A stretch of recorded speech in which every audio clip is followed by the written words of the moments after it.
Yes, thank you very much. Thank you. Yes, so very fantastic day. నా పేరు పురుషోత్తం దాసు. నేను police డిపార్ట్మెంట్లో ఒక 15 సంవత్సరాల నుంచి వర్క్ చేస్తున్నాను. 16-18 గంటలు చదివి ఒక ఉద్యోగాన్ని సంపాదించాను. ఒకటి కాదు, 2 సంపాదించాను. యాక్చువల్గా ఎయిర్ ఫోర్స్లో జూనియర్ ఆఫీసర్ అండ్ ఇక్కడ కానిస్టేబుల్. ఇక్కడ చిన్నది, అక్కడ చాలా పెద్దది. కానీ కడుపు అనేది అందరికి ఒకటే కదా, ఆకలి అయితే ఒకటే కదా, ఆకలికి రుచారు కదా, అవునా కదా? సో చిన్నదా పెద్దదా సంబంధం లేదు ఆకలికి. కాబట్టి కాళ్ళకు పోలీస్ డిపార్ట్మెంట్లో వచ్చింది ఫాస్ట్గా, ఇమీడియట్గా పోలీస్ డిపార్ట్మెంట్కి వచ్చేసిన. చిన్నదా పెద్దదా ఆలోచించలే. సో ఎయిర్ ఫోర్స్లో నాతో ఉన్న వాళ్ళందరూ లెఫ్టినెంట్స్గా ఉన్నారు. సో ఇక్కడికి వచ్చేసరికల్లా కానిస్టేబుల్ నుంచి హెడ్ కానిస్టేబుల్ అవ్వడానికి 15 సంవత్సరాలు పట్టింది. 15. సో అది కూడా ఈజీ కాదు. 2 లక్షల మంది మధ్యలో ఈ జాబ్ అనేది సెలెక్ట్ కావడం అంత ఈజీనా? ఈ భూమి మీద ఏదైనా పని చేయాలంటే ఈజీనా? కానీ చాలా ఈజీ. ఈ భూమి మీద భగవంతుడు మన భూమి మీద పంపించేటప్పుడే బ్యాంక్ బ్యాలెన్స్ లెక్క నిండిగా బీ కాన్ఫిడెంట్ అనేది ఒక పెట్టి లోపల పెట్టి పంపిస్తాడు మనకి. ఇక్కడ పంపిస్తాడు. కానీ మనం ఏం చేస్తాం అనుకోనంటే చాలా చాలా చిన్న చిన్న పదాలకి మనం వాడేస్తాం. ఎవరైనా సమస్య వచ్చినప్పుడు వాడేస్తాం. ఎవరైనా నువ్వు చేయలేదా అనుకునంటే అప్పుడు టక్కన బయట ఈ బ్యాంక్ బ్యాలెన్స్ తీసి అక్కడ వాడేస్తాం. సవాళ్ళకి, ప్రతి సవాళ్ళకి ఎవరైనా విమర్శించినా, అవమానించినా, కృంగదీసినా అన్ని దగ్గర వాడేస్తాం. ఆటోమేటిక్గా ఏమైతే బ్యాంక్ బ్యాలెన్స్ ఎట్లా అయిపోతుందో మన యొక్క ఆత్మవిశ్వాసం అంటే బీ కాన్ఫిడెన్స్ అనేది వెళ్ళిపోతూనే ఉంటుంది. ఎప్పుడైతే ఈ కాన్ఫిడెంట్ అనేది నిల్లు అయిపోతుందో ఆటోమేటిక్గా మనకి ఏ పని చేయాలన్నా కూడా ఇది నా వల్ల కాదు, ఇది నా వల్ల కాదు.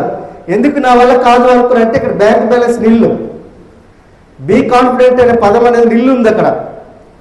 సో ఆత్మవిశ్వాసం ఎప్పుడైతే నిల్లు ఉంటుందో అక్కడి నుంచి మనం ఎవరైనా ఏదైనా కొత్తగా ఏదైనా చెప్పడం స్టార్ట్ చేస్తే, నా దగ్గర ఒక మంచి వ్యాపారం ఉంది కలిసి చేసుకోవచ్చు అనుకోనంటే మనం ఇంకేం చేస్తాం అనుకోనంటే మనం అప్పటి వరకు సాధించిన ఏదో ఒక జాబు, ఒక బిజినెస్, ఏదో ఒక చిన్న ఏదో ఒకటి చేసి ఉంటాం. ఇక్కడ ఎవరైనా ₹1 కోటి కారు వేసుకుని వచ్చారా? ఇక్కడికి ఎవరైనా ₹1 కోటి కారు వేసుకుని వచ్చిన వాళ్ళు ఉన్నారా? ఇక్కడ లేరు కదా. అంటే అచీవ్మెంట్ ఏమి లేదు, అవునా కదా?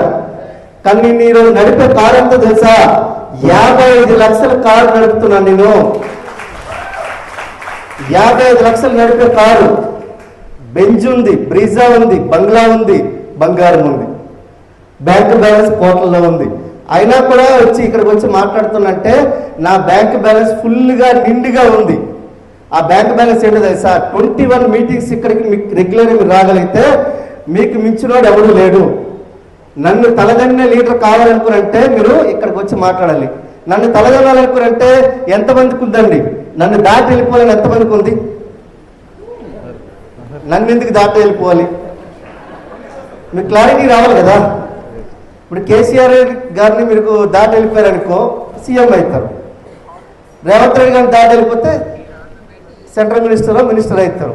పురుషోత్తం దాస్ని దాటి వెళ్ళిపోతే ఏమవుతారు? నెలకు 20 లక్షలు చెక్ వస్తుందా లేదా? మీకు లెక్క పెట్టడానికి 4 రోజులు పడుతుందా నాయన? నిజం, అవునా కదా? లెక్క పెట్టడానికి 4 రోజులు పడుతుంది. మీరు సీఎం ఎందుకు? మీకు అవసరమే లేదు. కానీ నాలంటి వాళ్ళు ఎట్లా వెస్టీజ్లో ఎంతమంది ఉన్నారు తెలుసా? 250 మంది ఉన్నారు. మరి మీరు కావచ్చా లేదా? కానీ మీ బ్యాంక్ బ్యాలెన్స్ ఏదైతే బీ కాన్ఫిడెంట్ అనే బ్యాంక్ బ్యాలెన్స్ ఏదైతే